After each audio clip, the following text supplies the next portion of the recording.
19番復興、感謝、そして平和。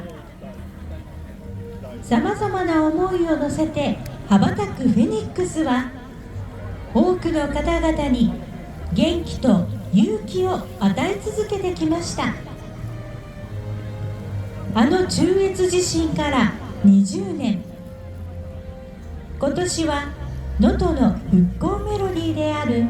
晴れ空をフェニックス花火に盛り込み、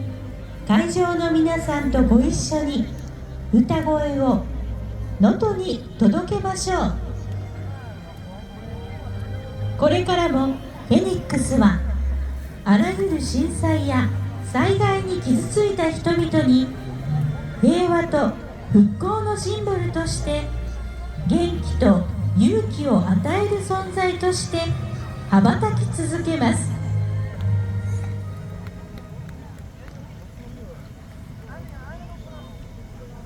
復興祈願花火フェニックス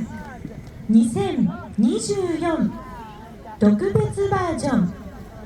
打ち上げ開始です。